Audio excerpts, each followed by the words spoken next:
Ganjar pernah unggul dengan Anies, tetapi selebihnya di bawah. Tapi memang tren kemarin ketika diumumkan sebagai capres itu luar biasa, langsung tinggi ya angkanya, tetapi langsung turun kembali dan tetap di bawah Anies kalau kita bicara Google Trend. Makanya kata Syah Ganda sebenarnya katanya sampai saat ini Ganjar bukan lawan Anies. Jadi siapa lawan Anies dia? Bisa nggak kalau saya katakan ancaman terbesar bagi Anies Baswedan adalah pemilu yang tidak fair, pemilu yang tidak jujur, dan pemilu yang tidak adil. Indonesia sejak dulu kala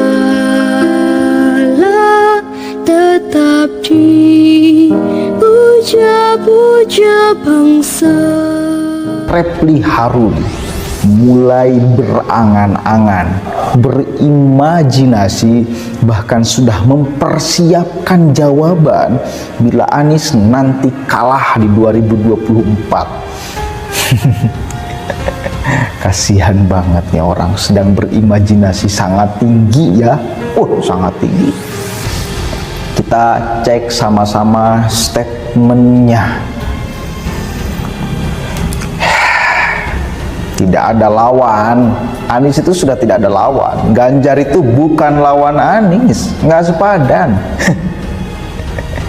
Memang betul, Ganjar bukan lawan Anies yang sepadan. Kalau kita lihat Google Trend, traffic Google pencarian paling banyak di beberapa puluh bulan terakhir ini, lebih banyak orang itu mencari nama Anies Rashid Baswedan daripada Ganjar Pranowo katanya. Nanti akan saya jelaskan. Popularitas itu menentukan nggak orang lain memilih karena populernya. Kita nanti akan bedah sama-sama ya. Semacam apa ya? Semacam Google, percakapan di Google atau kecenderungan di Google ya, yang menjelaskan sebenarnya fenomena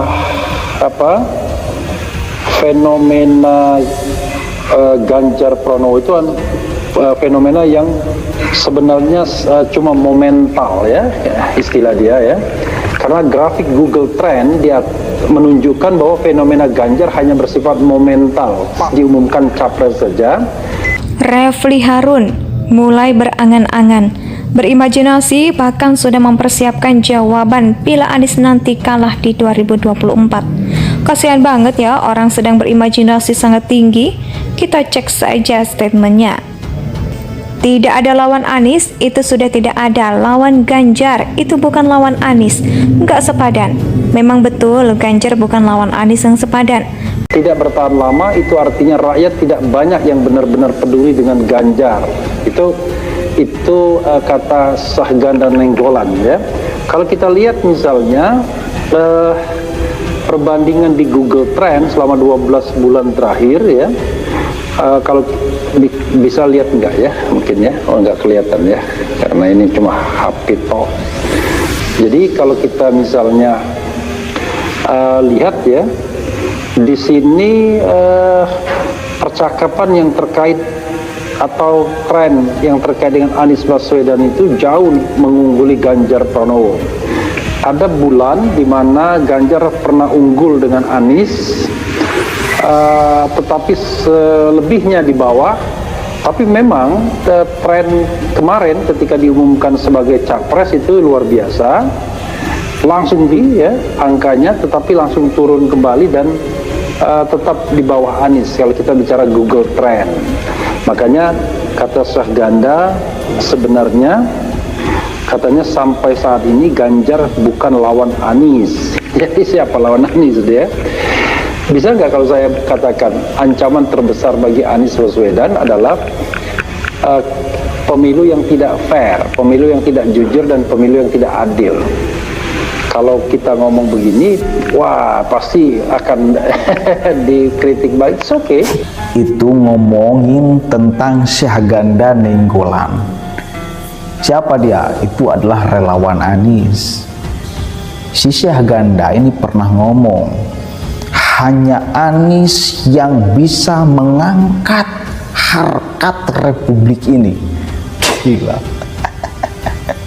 Atau kalaupun benar apa yang dikatakan oleh Syahganda, artinya pencarian tentang Anies itu trafiknya lebih tinggi daripada pencarian kepada Ganjar. Apakah yakin orang lain mencari, melihat berita tentang Anies untuk simpati, untuk pada akhirnya memilih karena kagum, akhirnya mencari biodata segala macam tentang Anies? Enggak melulu, bos.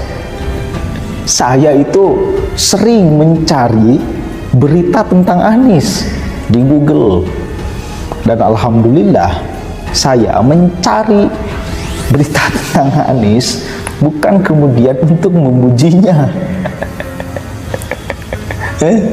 bukan kemudian karena rasa kagum saya kepadanya, bukan, tapi karena heran, karena sering membuat statement-statement dulu. Apalagi Kalau kita lihat Google Trend, terapi Google, pencarian paling banyak di beberapa puluh bulan terakhir ini lebih banyak orang itu mencari daripada Ganjar Pranowo, katanya.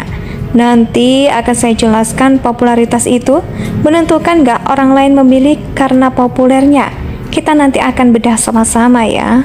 Jika dia jadi gubernur DKI, air itu harusnya dari langit diturunkan ke bumi, diresap oleh tanah. Itu adalah sunatullah katanya, bukan dialirkan ke sungai. Akhirnya Anies membuat sumur resapan yang pada akhirnya apa? Airnya tetap banjir. Sumur resapan membuat jalan retak, rusak. Bahkan sudah ada nyawa yang melayang gara-gara sumur resapan. Sudah ada mobil yang celaka gara-gara sumur resapan. Manfaatnya mana jadi lucu-lucu. Statement Anies akhirnya orang mencari, ini kok ada orang selucu ini memimpin DKI Jakarta dengan kalimat-kalimatnya yang memang luar biasa banyak. Misal banjir nih dikatakan parkir air. Apa tidak lucu tuh? Itu bukan banjir tapi parkir air. Sejak kapan air butuh ruang parkir? Lucu. Jadi bukan berarti orang ketika mencari nama Anies Rashid Baswedan untuk memujinya, untuk kemudian rasa kagum kepadanya. Enggak mesti ya, enggak melulu. Ada mungkin yang seperti itu ada. Kita tidak menafikan bahwa semuanya hanya untuk melihat kelucuannya. Mungkin ada yang karena kagum segala macam, karena terbuai dengan kata-katanya. Tapi saya kira kebanyakan orang itu melihat, mencari nama Anies itu untuk melihat kelucuannya, karena banyak statement-statementnya yang lucu. Itu jadi popularitas itu boleh ya, Anies mendapatkan popularitas. Siapa sih orang yang gak kenal Anies? Tapi pertanyaannya, populer karena apa? Populer karena elektabilitasnya atau populer karena apa? Paling kalau ditanya tahu Anies, nggak tahu siapa dia gubernur DKI Jakarta, terus apa yang Anda ketahui tentang Anies? Oh, itu yang membuat sumur resapan ya, yang sudah menyebabkan korban jiwa. Oh, itu yang menyebutkan sunatullah ya. Oh, itu yang menyebutkan banjir sebagai parkir air ya. Oh, itu yang menyebutkan korupsi sebagai kelebihan bayar ya. Oh, itu bapak politik identitas ya. Ini itu tahu orang tentang Anies, populer Anies cuma karena apa? Karena elektabilitas atau karena kelucuan sikapnya? Saya kira lebih ke karena kelucuan sikapnya. Itu yang pertama. Urusan Syahganda Nainggolan. Bukan berarti orang populer dia lalu akan dipilih. Enggak. Sule populer gak, Bu? Siapa yang gak kenal Sule? Coba Sule nyalon presiden. Mungkin orang tertawa, masa ya pelawak jadi presiden? Nyalonkan jadi presiden kan populer. Jadi populer itu tidak melulu orang akan memilih dia karena populer, enggak. Populer harus banding lurus dengan elektabilitas, kinerja segala macam. Itu bos. Enggak hanya mengandalkan popularitas. Karena kalau mengandalkan hanya popularitas, Raffi Ahmad itu udah jadi presiden bila dia mencalonkan diri. Cuma pertanyaannya, Raffi bakal dipilih enggak kalau dia nyalon sebagai presiden? Mungkin kita akan mikir, oh masa iya? Kan tadinya artis, kapan belajar ilmu tentang negaranya, belajar politiknya, segala macam. Kok mau nyalonkan jadi presiden? Apakah kita mau mempercayakan negara ini kepada Raffi? Kan enggak. Tahu kita kepada Raffi, tapi belum tentu kita akan memilih dia karena mempertimbangkan siapa dia. Itu ya. Jadi populer itu bukan berarti orang akan memilih dia. Karena saya juga kenal Anies, tapi naudzubillahi min dzalik harus milih dia. Itu yang pertama. Kemudian yang kedua, ternyata Raffi lagi, siapa, Refli Harun dan kawan-kawan sudah menyiapkan jawaban bila Anies kalah. Apa jawabannya? Pemilu curang, tidak adil. Itu sudah disiapkan jawabannya.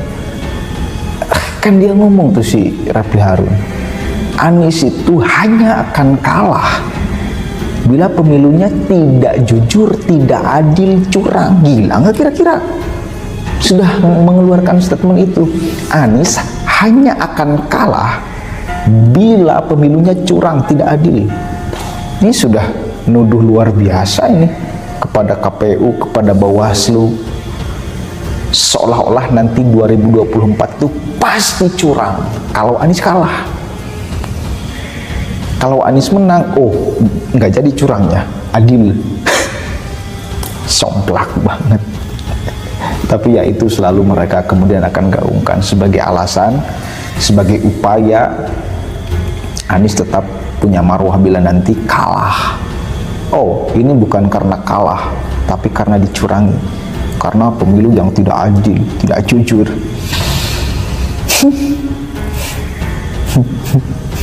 Tertawakan aja ya. Kasian. Dia sudah mempersiapkan jawaban kekalahan. Artinya apa? Dia sudah pesimis akan kalah. Intinya itu. Refli Harun itu sudah pesimis Anies bakal kalah, makanya sudah menyiapkan jawaban. Indonesia tanah air beta, pusaka abadi nan jaya.